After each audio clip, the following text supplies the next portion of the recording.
Prieks redzēt visus. Es uzprasījos uz runu. Tā īpaši nebija ieplānots nemaz. Bet doma ir tāda par motivāciju un par faktiski vēl lielu cīņu priekšā mēnešu garumā. Un tur ir tā, labi, īsumā par sevi. Esmu arhitekts, bija gan projektēšanas firma, gan 2000. gadā izveidojām koncertu zāli pasākumu centra Sapņu fabrika Rīgā. Un bija kāds 1,5 miljonus kopā izgāja cauri apmeklētāji pie kaut kādiem 1200 pasākumiem. Tā kā kaut kāda darbošanās sabiedriskā pusē, bet valsts, labā vēl nebija izdevies darboties. Kaut gan uz pagājušām vēlēšanām iesniedzām savu sarakstu ar programmā ar vienu vārdu - tautvaldību. Un tas bija tāds mazs ievads, lai teikt, par ko es tieši gribēju tā kā papildināt motivāciju. Ļoti svarīgais nosaukums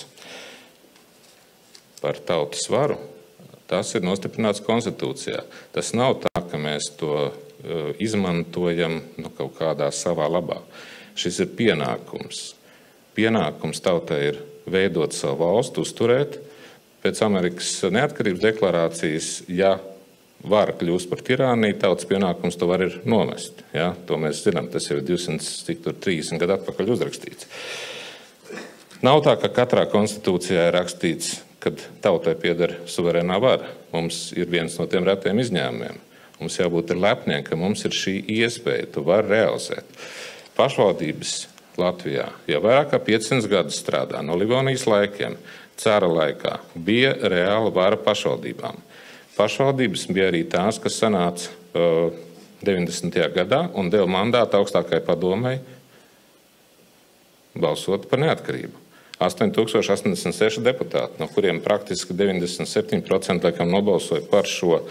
Tātad šī atbildība nekad nav mainījusies. Mums ir konstitucionāls pienākums rūpēties par varu Latvijā. Tas ir tas, kas mums ir jādara. Lai realizētu visus šos jaukos plānus, ko mēs dzirdējām no visiem runātājiem, ir vajadzīga vara. Un šo varu vislabāk ir ņemt tad, ja mēs pārstāvam tautu. Aicinājums būtu radīt saviem vēlētājiem, jo tieši pašvaldības ir tās, kas var apstaigāt savu pagastu, savu tuvākos un, visus savus atbalstītājus, jo vēlē par cilvēkiem. Ja vēlēs par sarakstu cilvēkiem, tas nozīmē vēlēs arī par kopīgo sarakstu. Tas arī dos šo iespēju pie varas nokļūt. Un tas nav nevis izmantot varu kaut kādā, sautīgā mērķī, kā te atcerījos pāris mēģināja uzrakstīt, Vaclavs Havels ir teicis, politika ir augstākā māksla, kā darīt labāk sev un pasauli.